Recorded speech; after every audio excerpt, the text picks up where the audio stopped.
Hello my dear students, welcome to our classroom. This is Radha. In this video we are going to discuss chapter 9 of class 6th history. Name of the book is Our Past 1.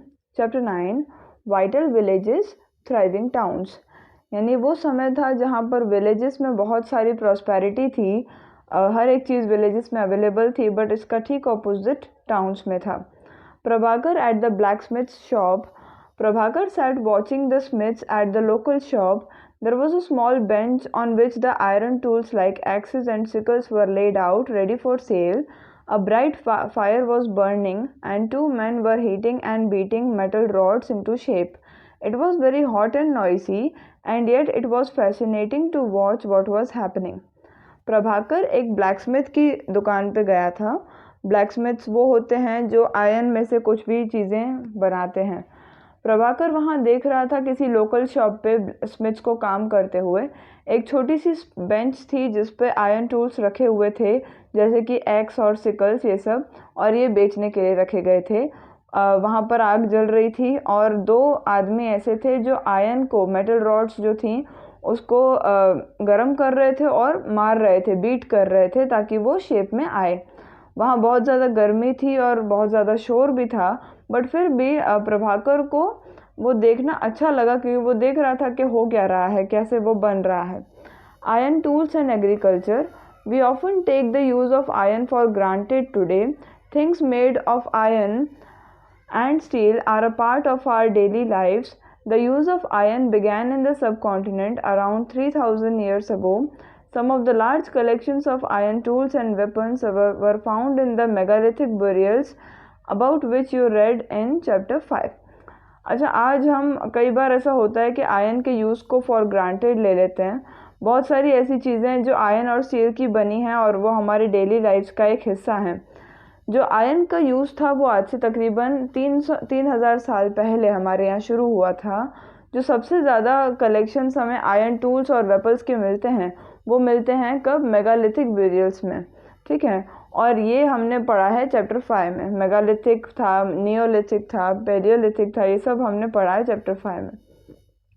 Around 2500 years ago, there is evidence for the growing use of iron tools.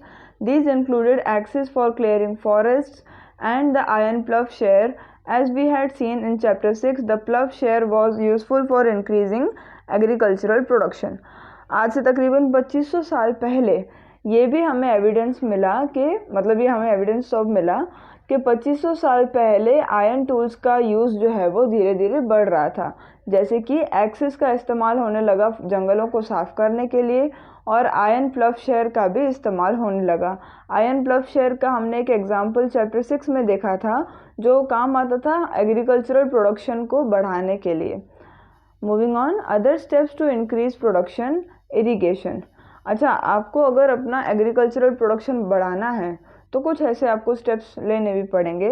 One of the most important step is the irrigation, that is the water facility you give to your crops. The kings and kingdoms you have been reading about could not have existed without the support of flourishing villages. While new tools and the system of transplantation, chapter 6, increased production, irrigation was also used. Irrigation works that were built during this time included canals, wells, tanks and artificial lakes. अच्छा, जिन भी Kings और kingdoms के बारे में, राजा और उनकी राज्य के बारे में जो भी हमने पढ़ा, वो नहीं होते अगर उनके पास फ्लरिशिंग विलेजेस नहीं होते. यानी विलेजेस में इतना सारा धन और इतना सारा नॉलेज, स्किल्स, ये सब नहीं होते तो ये राजा महाराज भी नहीं होते. जब उस समय पर चैप्टर 6 में जब हमने पढ़ा था कि इन प्रोडक्शन बढ़ाने के लिए नए नए टूल्स का इस्तेमाल किया गया, अलग अलग प्लांटेशन का भी इस्तेमाल हुआ और इरिगेशन का भी इस्तेमाल हुआ. इरिगेशन जो है, इरिगेशन के वर्क इस समय पर जो बनाए गए थे वो थे कैनाल्स, वेल्स, टैंक्स और आर्टिफिशियल लेक्स, ताकि वहाँ पर पानी की सुविधा अच्छी हो सके. राइट साइड पर आपके पास कुछ आयरन टूल्स दिए हुए हैं, इन्हीं को सिकल, एक्स, ये सब बोलते हैं. ये एक सेट है, आपको बताना है कि इनमें से कौन सिकल है, कौन टोंग्स है और कौन एक्स है. एटलीस्ट 5 ऑब्जेक्ट्स का एक लिस्ट बनाइए जो आयरन या स्टील के बने हुए हों और जो आप हर रोज़ यूज़ करते हों. यहाँ पर ये आपके लिए काम दिया हुआ। अगर हम इसको करें एक बार के लिए तो ये टोंग्स हैं जिसको हम आज भी यूज़ करते हैं। देन एक एक्स है ये वाली, और ये वाली जो है ये सिकल है। ठीक है, moving on. If you look at the chart, you will find that some of the stages in the construction of irrigation works are mentioned. Fill in the rest by using the following phrases. अच्छा, आप यहाँ पर नीचे एक छोटी सी table देख पा रहे हैं जिसमें कुल मिलाकर के 9 स्टेप्स हैं। 9 में से उन्होंने 5 स्टेप्स आपके लिए फिल कर दिए हैं। बाकी के बचे हुए 4 स्टेप्स जो हैं वो यहाँ पर आपको फ्रेजेस दिए गए हैं। ये आप ही को फिल करना है कि कैसे आप ऑर्डर वाइज इरिगेशन को कंस्ट्रक्ट करेंगे और उसके बाद क्या क्या होगा। Fine. Who lived in the villages, villages में रहते कौन थे? There were at least 3 different kinds of people living in most villages in the southern and northern parts of the subcontinent. In the Tamil region, large landowners were known as Velalar, ordinary ploughmen were known as Uzavar, and landless laborers including slaves were known as Kadaisiyar and Adimai. अच्छा, उस समय पर जो ज़्यादातर villages थे southern और northern parts में हमारे, वहाँ पर 3 अलग अलग काइंड्स के लोग रहते थे। तमिल रीजन में अगर हम बोलें, साउथ रीजन में, तो जो सबसे बड़े लैंड ओनर्स थे जिनके पास बहुत सारी ज़मीन थी उनको बोलते थे वेलालार, और जो सामान्य लोग थे उनको बोलते थे उजावर। लैंडलेस लेबरर्स जो होते थे जिनके पास कोई ज़मीन नहीं होती थी, या स्लेव्स जो नौकर होते थे, इनको बोला जाता था कड़ाईसियार और Adimai. Moving on to the next page. In the northern part of the country, the village headman was known as the Grama Bhojaka. Usually men from the same family held the position for generations. In other words, the post was hereditary. The Grama Bhojaka was often the largest landowner. Generally, he had slaves and hired workers to cultivate the land.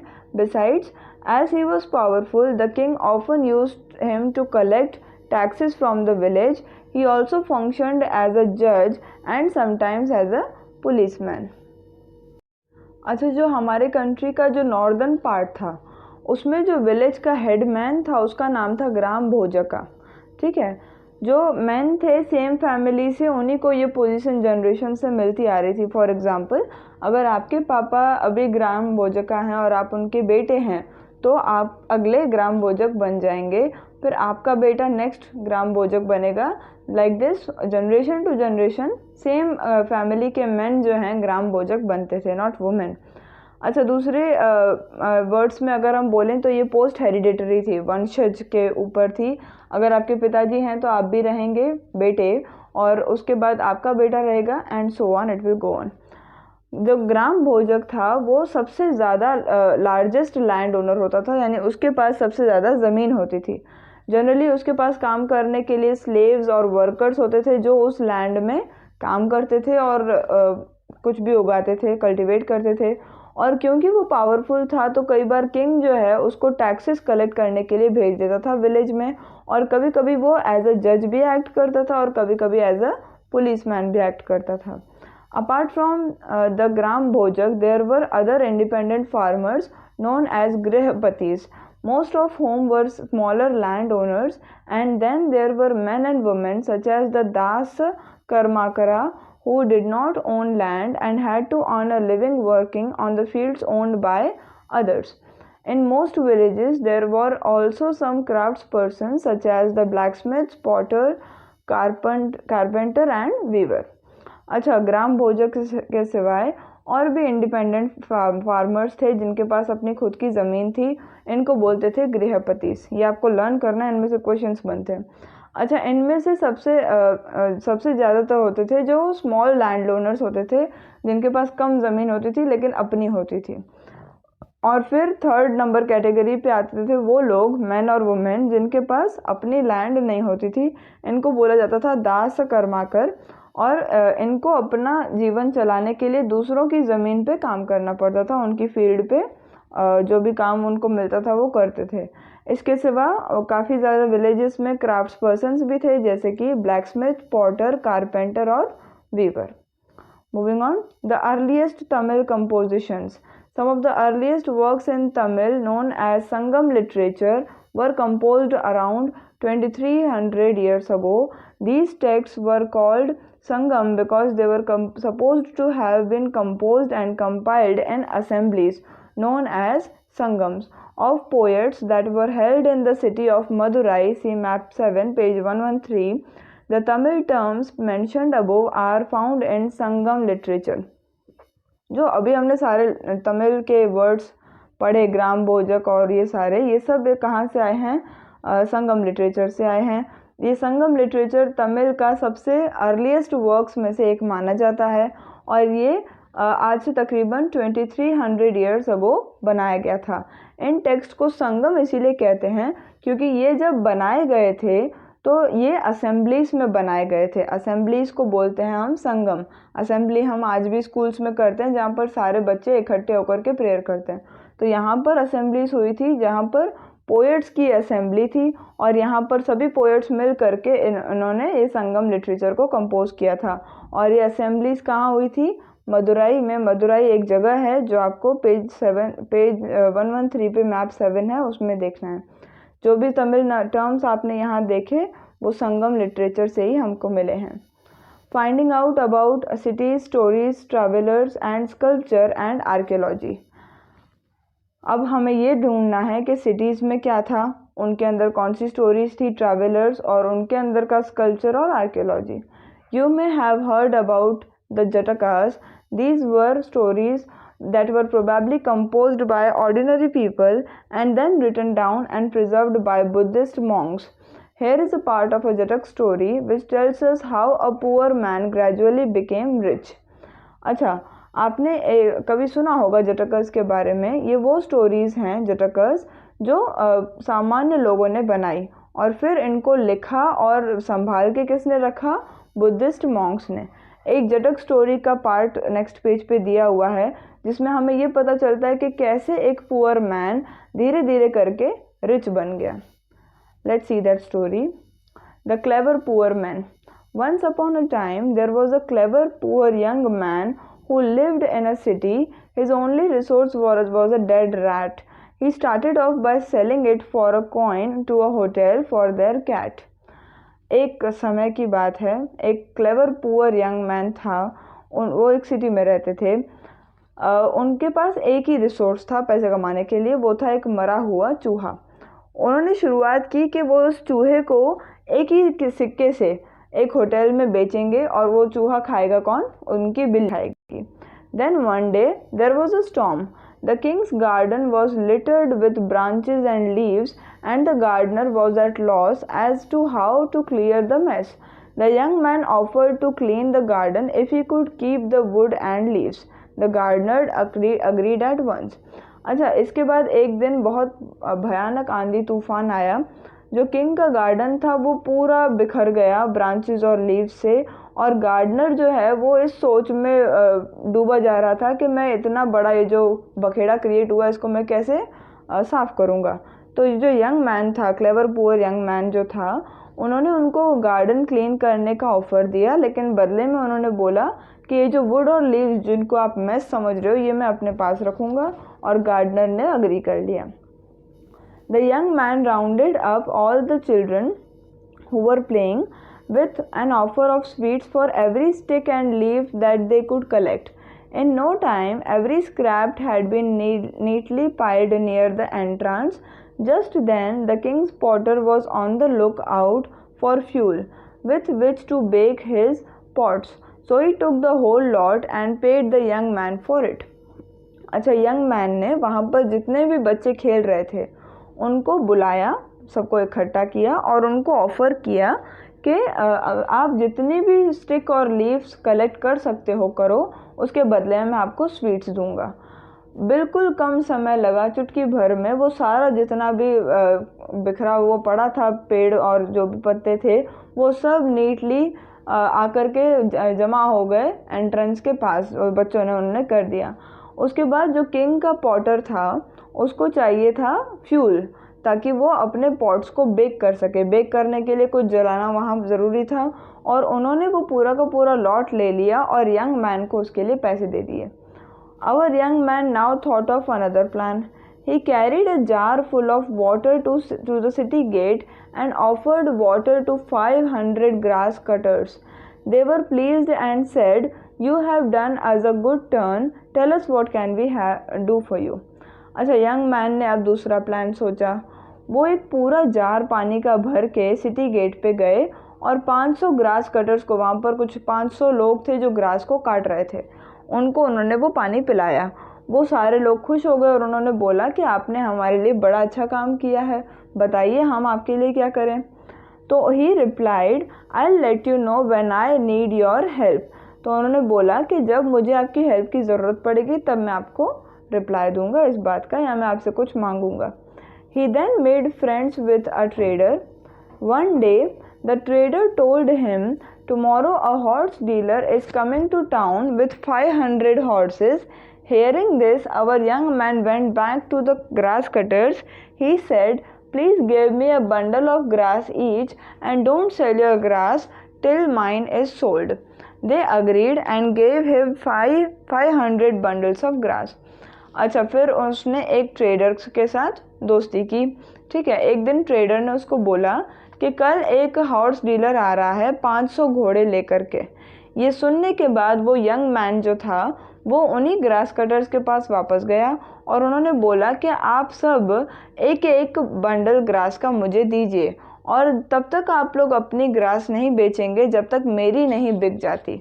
उन्होंने हाँ बोल दिया और उसको 500 bundle of grass दे दिया। वो 500 cutters थे, grass cutters थे, हर एक ने एक एक दिया तो उसके पास 500 बंडल्स ऑफ ग्रास हो गया। अच्छा, when the horse dealer could not buy grass anywhere else, he purchased the young man's grass for 1,000 coins. अब क्योंकि हॉर्स डीलर को कहीं और ग्रास नहीं मिली, ठीक है, तो उसने वो यंग मैन की ग्रास 1000 सिक्कों में खरीद ली। अच्छा, अब इसमें से आपको क्या सीख मिली कि उसने लोगों की धीरे धीरे भलाई की और उनमें से जब उसको सही लगा उसने उन लोगों से की मदद ली और वो धीरे धीरे रिच बन गया। अच्छा, list the occupations of the persons mentioned in the story. इस स्टोरी में जितनी भी ऑक्यूपेशंस आई वो सब आपको लिस्ट करनी है या कर सकते हैं। For each one try and decide whether they would have lived A only in the city, B only in the villages, C in both cities and the villages. हर एक ऑक्यूपेशन के लिए ट्राई करो और डिसाइड करो कि वो कहाँ रहते होंगे, सिर्फ सिटी में रहते होंगे, सिर्फ विलेजेस में रहते होंगे या दोनों में रहते होंगे। Why do you think the horse dealer was coming to the city. आपको क्यों लगता है कि हॉर्स डीलर सिटी में क्यों आ रहा था। Do you think women could have taken up the occupations mentioned in the story, give reasons for your answer. क्या आपको लगता है कि जितनी भी ऑक्यूपेशंस इस स्टोरी में दी गई हैं उनमें कुछ ऑक्यूपेशंस वुमेन की भी होंगी, और अगर आपको लगता है तो अपने आंसर के रीजंस बताइए। We can use other kinds of evidence to find out about life in some of these early cities. Sculptors carved scenes depicting people's lives in towns and as well as in the forest. Many of these sculptures were used to decorate railings, pillars, and gateways of buildings that were visited by people. अच्छा, हम और भी बहुत सारे evidences इकट्ठे कर सकते हैं ताकि हमें ये पता चले कि उस समय पर अर्ली सिटीज़ में लाइफ कैसी थी। जो स्कल्पटर्स थे उन्होंने चित्र बनाए थे जिसमें वो चित्र ऐसे बताते हैं हमको कि उस समय लोगों की ज़िंदगी टाउन्स और विलेजेस में कैसी थी और इवन फॉरेस्ट में भी कैसी थी। इनमें से बहुत सारे स्कल्पचर्स ऐसे हैं जो आज भी हम यूज़ करते हैं, उन जगहों पे इनको बनाते हैं जहाँ पर लोग घूमने फिरने आते हैं। फॉर एग्ज़ाम्पल रेलिंग्स हैं, पिलर्स हैं या बिल्डिंग्स के गेटवेज हैं, वहाँ पर इनको ड्रॉ किया जाता है। Moving on to the next page, यहाँ पर एक चीज़ दी हुई है जिसके बारे में यहाँ लिखा हुआ है फेसिंग पेज पे। एक रिंग वेल है जो दिल्ली में मिली। आपको क्या लगता है कि ये हड़प्पन से कैसे अलग है। ये जो आप देख रहे हैं ये एक रिंग वेल है, ये दिल्ली में उनको मिली। हड़प्पन साइट पे भी हमको ऐसा ही कुछ मिला था, ड्रेनेज सिस्टम। आपको क्या लगता है कि इसमें और उसमें क्या डिफरेंसेस हैं। अच्छा, यहाँ पर नीचे एक और दिया हुआ है, ये एक स्कल्पचर है सांची का। सांची को साइट ऑफ स्टूपास भी बोला जाता है, जो एक फेमस है सांची स्टूपा। आपको सांची के बारे में, और ये सांची जो है मध्य प्रदेश में है, ये आप ज़्यादातर इसके बारे में पढ़ेंगे चैप्टर 12 में। आप देखेंगे अगर ये सारी वॉल्स, तो देखो ये किसकी बनी हुई हैं, ब्रिक की, वुड की या स्टोन की। अगर वुड की बनी है तो इनके कैसी ये सारी कार्विंग उन्होंने की होगी, ये कलाकारी जो आप इस पे देख रहे हैं, कितनी बढ़िया कलाकारी है। Okay, many of the cities that developed from about 2500 years ago were capitals of the Mahajanapadas that you learnt about in chapter 6. As we had seen, some of these cities were surrounded by massive fortification walls. अच्छा, जो भी आज से तकरीबन 2500 साल पहले शहर बने, ये महाजनपदस के कैपिटल्स थे, जिनके बारे में हमने चैप्टर 6 में पढ़ा। आपने ये भी पढ़ा है कि ये सारे सिटीज़ के आसपास बहुत बड़ी बड़ी किले की दीवारें बनाई गई थी, ताकि ये प्रोटेक्शन में भी रहें और अंदर जो लोग इसमें किले में रहते हैं वो राजा के कंट्रोल में भी रहें। दोनों रीजंस थे। In many cities archaeologists have found rows of pots और ceramic rings arranged one on top of the other. These are known as ring wells. These seem to have been used as toilets in some cases and as drains and garbage dumps. These ring wells are usually found in individual houses. अच्छा, बहुत सारे cities में archaeologist को एक pot का रोज में रखे हुए पॉट्स मिले हैं, या सिरामिक रिंग्स भी आप उनको बोल सकते हैं, जो एक के ऊपर दूसरी अरेंज की हुई है, जैसे आप इसमें देख सकते हैं। Now it is very possible कि ये जो हैं इनको हम रिंग वेल्स बोलते हैं। पॉसिबल ये है कि कुछ केसेस में ये टॉयलेट्स के रूप में यूज़ किया जाता होगा, या ड्रेन्स और गार्बेज डंप करने के लिए, इसमें कचरा डालने के लिए यूज़ होता था। अच्छा, ये रिंग वेल्स जो हैं हर एक के घर में पाई जाती है, इंडिविजुअल हाउसेज यानी हर एक के घर में पाई जाती है। We have hardly any remains of palaces, markets, or of homes of ordinary people. Perhaps some are yet to be discovered by archaeologists. Others, made of wood, mud, and brick and thatch, may not have survived. अच्छा, हमारे पास किसी राजा के जो palaces होते हैं या markets होते हैं, नॉर्मल मार्केट्स, या आम लोगों के जो घर होते हैं, वो हमें किसी के ऐसे कोई रिमेन्स या ऐसे कोई उसके सबूत नहीं मिले। हो सकता है कि कुछ अभी और डिस्कवरीज बाकी हों जो आर्कियोलॉजिस्ट करें।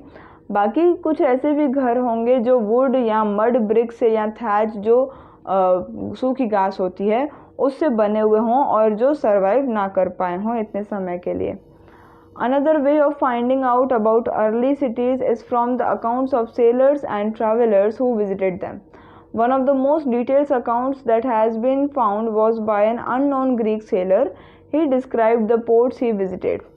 Fine. अच्छा, दूसरा भी एक और रास्ता है कि जो हमारे अर्ली सिटीज़ थे उनके बारे में पता लगाने का, वो ये है कि सेलर्स और ट्रैवलर्स, सेलर्स यानी जो सैलानी होते हैं, जो एक जगह से दूसरी जगह ट्रैवल करते रहते हैं, और ट्रैवलर्स भी हैं जो इनको विज़िट करते थे और उनके बारे में लिखते थे। सबसे डिटेल्ड में लिखा हुआ हमें मिला है, एक अननोन ग्रीक सेलर हमारे यहाँ आया था, उन्होंने जितने भी पोर्ट्स विज़िट किए थे वो सब उन्होंने उसमें डिस्क्राइब किए हैं। Find Bharuch on map 7 and then read this his description of the city. Bharuch Gujarat में ही एक जगह है, मैप 7 पेज नंबर 113 पे आपको मिल जाएगा। वो एक बार ढूंढो और फिर उन्होंने इस सिटी के बारे में क्या डिस्क्रिप्शन दिया वो पढ़ो। The story of Barygaza, the Greek name for Bharuch. Bharuch का ग्रीक नेम जो उन्होंने दिया वो है बेरीगेजा। The gulf is very narrow at Berigeza and very hard to navigate for those coming from the sea. Ships had to be steered in by skillful and experienced local fishermen who were employed by the king. The imports into Berigeza were wine, copper, tin, lead, coral, topaz, cloth, gold and silver coins.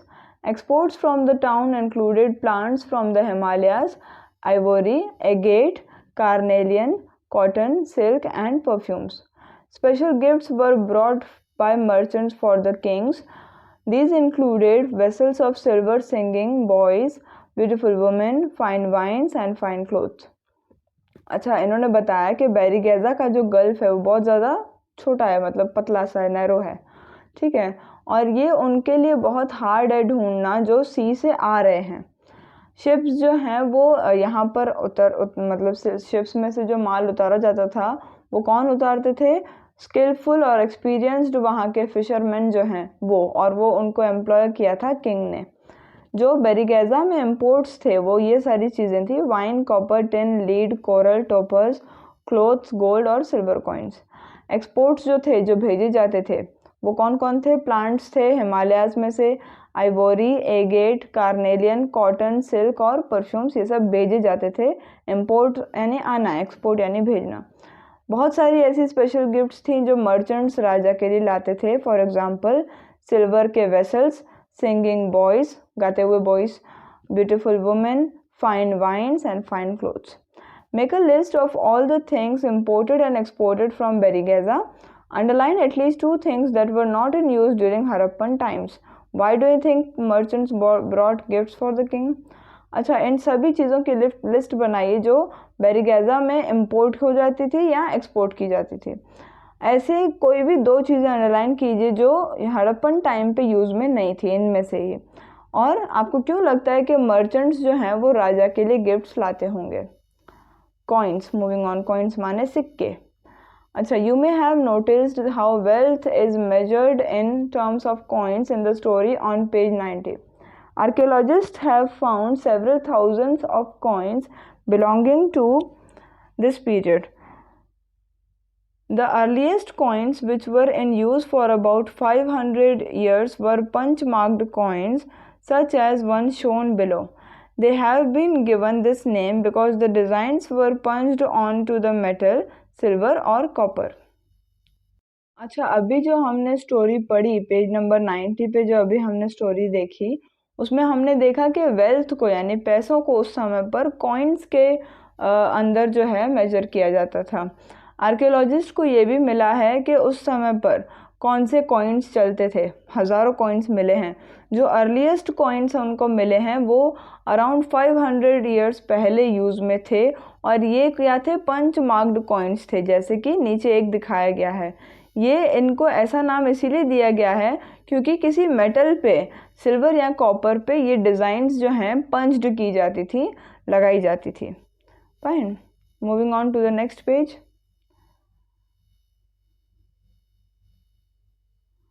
Other means of exchange, read this short poem from the Sangam collection. Exchange के और भी दूसरे means थे, जैसे कि हमने एक system पढ़ा है, barter system of exchange.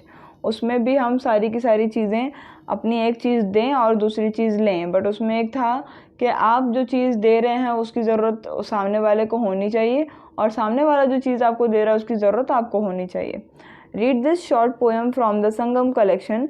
As they carry the white paddy of their land to exchange it for the salt of another, crossing the long roads in carts through sands white as moonlight, taking whole families who hate to be left behind, the departure of the salt merchants leave the city empty. अच्छा, एक छोटी सी poem है संगम collection में से, जो Tamil collection है, क्योंकि वो अपने लैंड से वाइट पैडी लेकर के जा रहे हैं। White paddy means white rice. और क्यों लेके जा रहे हैं? दूसरे की लैंड पे जो सॉल्ट है उससे एक्सचेंज करने के लिए। वो कार्ट्स में लंबे लंबे रास्ते क्रॉस करते हैं, सैंड्स को क्रॉस करते हैं, वाइट सैंड्स जो किसी मून लाइट से कम नहीं लगती हैं। पूरी परिवार को वो साथ में लेके जाते हैं, क्योंकि परिवार को पीछे रहना अकेले अच्छा नहीं लगता। और जो सॉल्ट मर्चेंट्स चले जाते हैं किसी शहर से ऐसे बिजनेसेस करने के लिए, तो सिटी पीछे जो है एम्प्टी रहता था। अच्छा, salt was produced plentifully along the sea coast. What are the merchants planning to exchange it with? How are they travelling? Salt, obvious सी बात है, सॉल्ट कहाँ पर प्रोड्यूस होगा? सी कोस्ट पे, यानी कि समुद्र के किनारे पे। और मर्चेंट्स उसको किससे एक्सचेंज करने वाले थे? वाइट पैडी से। और वो ट्रैवल कैसे करते थे? कार्ड्स में, ठीक है। सिटीज़ विथ मैनी फंक्शंस, ऐसे भी कई सारे सिटीज़ थे जिनके फंक्शंस बहुत सारे थे। Very often a single town was important for a variety of reasons. Let us look at the example of Mathura, map 7 page 113। अच्छा, बहुत बार ऐसा होता था कि एक सिंगल टाउन ही बहुत सारे रीजंस की वजह से इम्पोर्टेंट होता था। एक एग्जांपल है उसका मथुरा, जो आप मैप 7 पेज नंबर 113 पे ढूंढ सकते हैं। Mathura has been an important settlement for more than 2500 years. It was important because it was located at the crossroads of two major routes of travel and trade, from the northwest to the east and from the north to the south. There were fortifications around the city and several shrines. Farmers and herders from adjoining areas provided food for people in the city. Mathura was also a center where some extremely fine sculpture was produced. अच्छा, मथुरा एक important शहर रहा है आज से 2500 साल पहले, मतलब 2500 साल से भी ज़्यादा तक वो एक इम्पॉर्टेंट शहर रहा। अच्छा, वो क्यों इम्पॉर्टेंट रहा? क्योंकि वहाँ से दो मेजर रूट्स का क्रॉस रोड होता था, और वो दो मेजर रूट्स कौन से थे? ट्रैवल या ट्रेड के भी, मतलब वहाँ से लोग ट्रैवल करते थे या ट्रेड करने के लिए जाते आते थे। वो मेजर रूट्स थे। पहला रूट था नॉर्थ वेस्ट से ईस्ट की ओर जाने वाला, और दूसरा रूट था नॉर्थ से साउथ की ओर जाने वाला। और इस सिटी के आसपास भी फोर्ट्स बनाए गए थे, अलग अलग श्राइन्स थी, ताकि वो सिटी को बचा के रख सकें। फार्मर्स और हर्डर्स जो थे आसपास के एरिया में जो रहते थे, वो उन लोगों को जो उस शहर में जो लोग रहते थे उनको खाना प्रोवाइड करते थे। और मथुरा एक ऐसा सेंटर था जहाँ पर बहुत ही बढ़िया सा स्कल्पचर भी बनाया जाता था। Sculpture means art and drawing.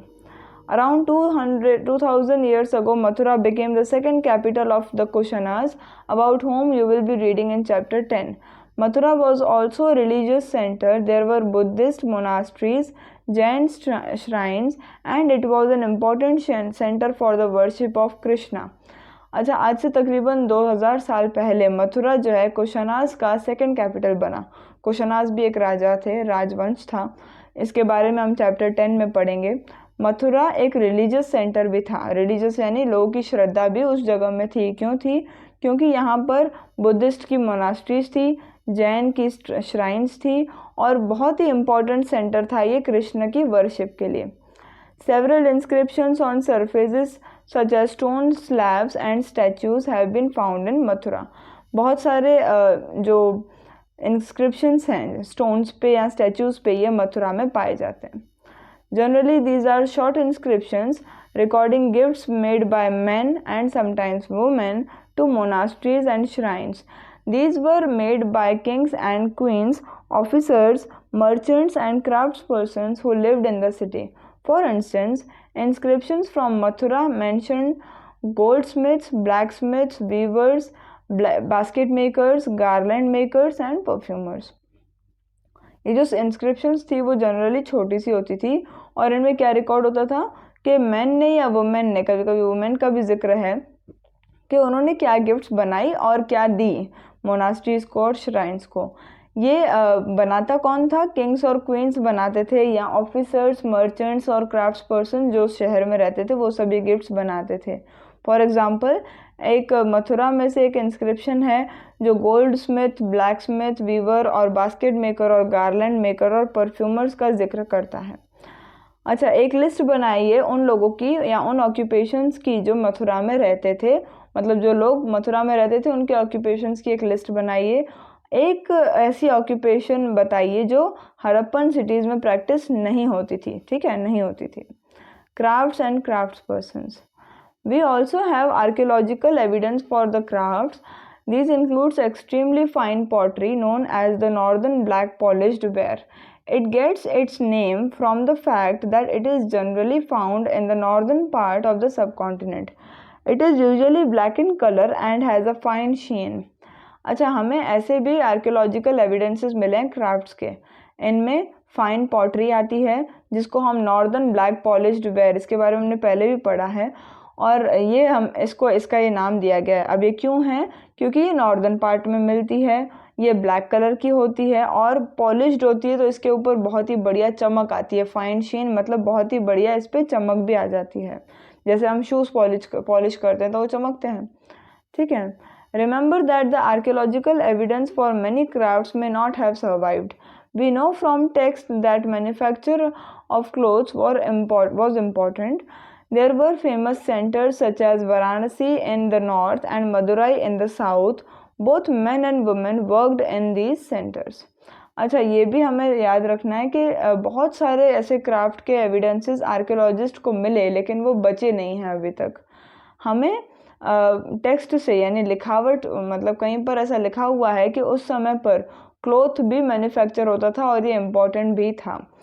अच्छा, ऐसे कई सारे फेमस सेंटर्स थे जहाँ पर क्लॉथ बनता था। वो सेंटर्स कहाँ थे? नॉर्थ में बनारस, वाराणसी, साउथ में मदुरई, और इन सभी सेंटर्स में मैन और वुमेन्स दोनों काम करते थे। Many craftspersons and merchants now formed associations known as श्रेणीज जिसको हम आज भी बोलते हैं। These श्रेणीज of craftspersons provided training, procured raw material and distributed the finished product. Then श्रेणीज of merchants organized the trade. श्रेणीज also served as banks where rich men and women deposited money. This was invested and part of the interest was returned or used to support religious institutions such as monasteries. बहुत सारे crafts persons और merchants ने तभी associations बनाई थी जिसका नाम था श्रेणीज। ये एसोसिएशंस इवन आज भी चलती हैं। क्लॉथ एसोसिएशन, मार्केट एसोसिएशन, अलग अलग डायमंड मार्केट की अलग एसोसिएशन चलती है जो उनके रूल्स और रेगुलेशंस बनाती है।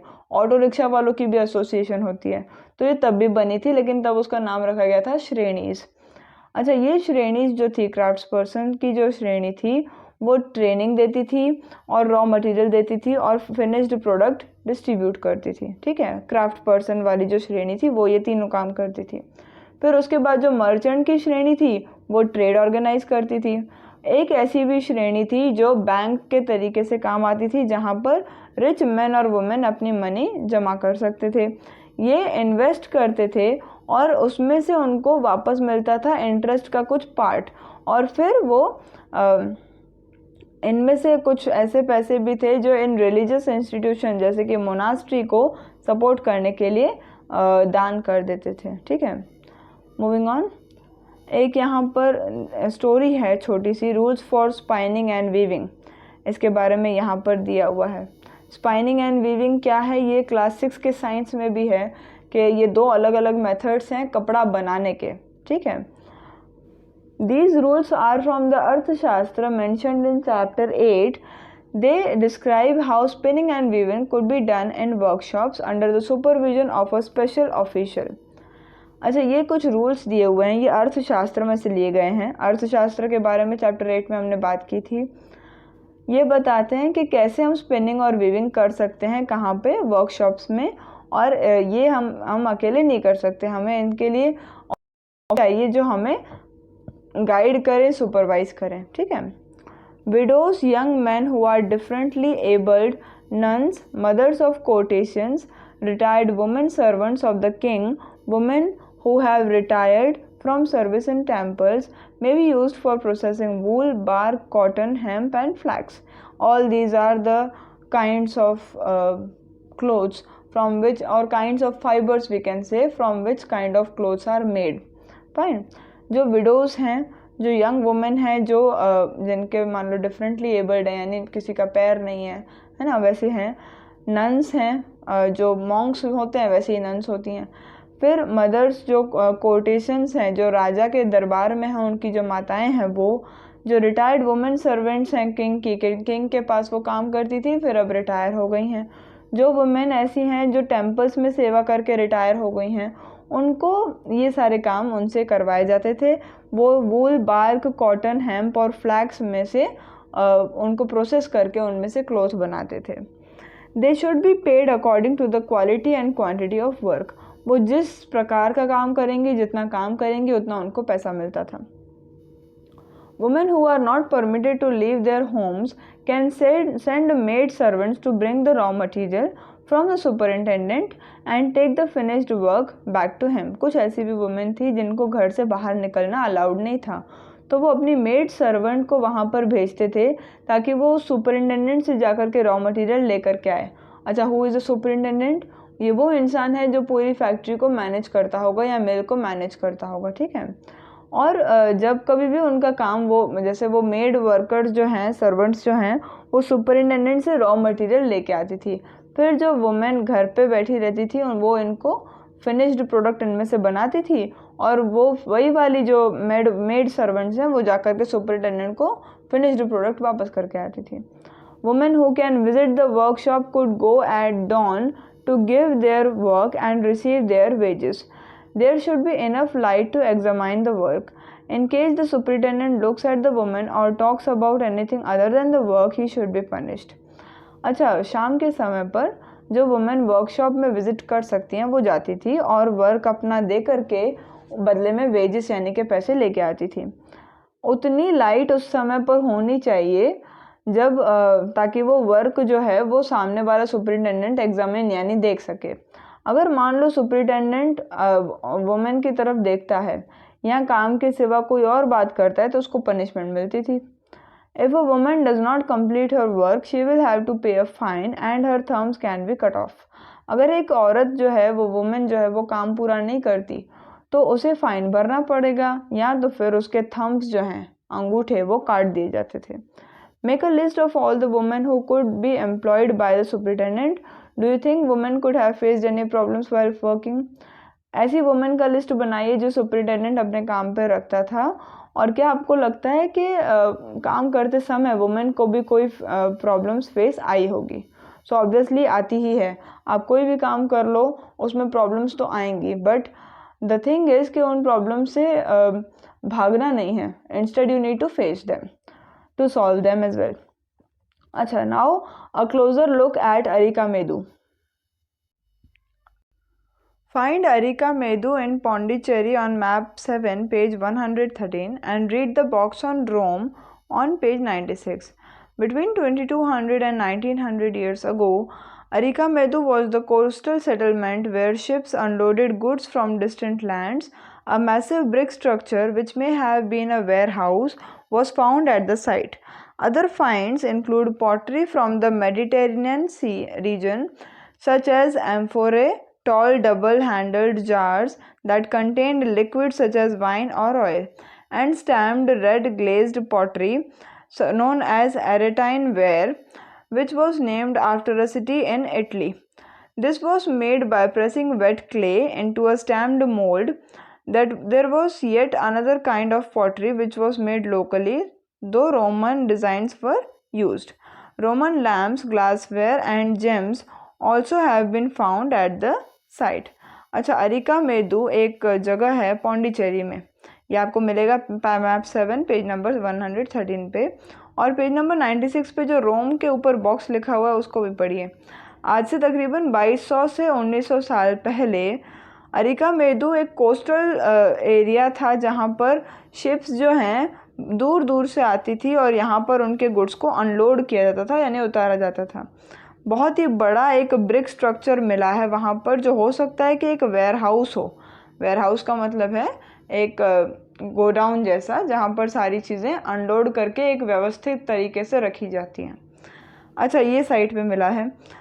कुछ और भी वहाँ पर चीज़ें मिली हैं, जैसे कि पॉटरी जो मेडिटेरेनियन रीजन से आई थी, जैसे कि उसका नाम है एम्फोरे, जिसका मतलब tall doubled handled jars. Double handled jar यानी दो तरफ से उसका हैंडल है और वो जार बहुत ज़्यादा लंबा है। उसके अंदर लिक्विड्स हैं, वाइन या ऑयल जो भी हो सकता है। उसके सिवा stamped red glazed pottery, pottery यानी कि मटके रेड कलर के, लेकिन उन पे स्टैम्प्स लगे हुए थे, जिसका नाम रखा गया था एरेटाइन वेयर। और ये नाम रखा गया था किस पे? इटली में एक सिटी है उसके ऊपर। ये जो बनाया जाता था ये वेट क्ले को एक स्टैम्प्ड मोल्ड में, यानी कि एक जगह है जहाँ पर ऑलरेडी स्टैम्प लगा हुआ ही है और वेट क्ले को उस पर दबा दिया जाता है, तो जो मटका है उस पर वो अपने आप इम्प्रेशन बन के आ जाता है, स्टैम्प बन के आ जाता है। There was yet another kind of pottery, वहाँ पर लोकली एक और पॉटरी का काइंड भी बनाया जाता था, मतलब उस एरिया में जो पौंडीचेरी में एरिया है वो भी रोमन डिज़ाइंस से इंस्पायर्ड था, उसमें यूज़ भी होती थी रोमन डिज़ाइंस। साथ में साइट पे रोमन लैम्प्स, ग्लासवेयर और जेम्स भी वहाँ पर मिले हैं। Moving on, small tanks have been found that were probably dyeing vats used to dye clothes. There is plenty of evidence for the making of beads from semi-precious stones and glass. अच्छा, यहाँ पर छोटी छोटी tanks भी मिली हैं जहाँ हो सकता है कि कपड़े को डाई करने के लिए, कलर करने के लिए वहाँ पर भिगोया जाता हो. ठीक है. अच्छा, और भी बहुत सारे एलिमेंट्स हैं, एविडेंसेस हैं जिससे हमें पता लगता है कि जो छोटे छोटे प्रीशियस स्टोन्स हैं और ग्लास है उसमें से बीड्स भी बनाए जाते थे. लेफ़्ट साइड पे ये तमिल ब्राह्मी इंस्क्रिप्शंस हैं और ब्राह्मी में ही कुछ पॉटरी पे ऐसे कुछ लिखा जाता था और ब्राह्मी जो है तमिल लिखने के लिए एक स्क्रिप्ट है जिसका नाम है ब्राह्मी स्क्रिप्ट. ठीक है. List the evidence that indicates that there was contact with Rome. ऐसे एविडेंसेस को लिस्ट कीजिए जिसमें ये पता लगे कि रोम से हमारे कॉन्टैक्ट्स थे. So this was chapter 9 of class 6 history. Hope you have learned the chapter and there is no doubt till now. Do share this video with your friends and like the video if you found it useful, and subscribe the channel. Thank you so much.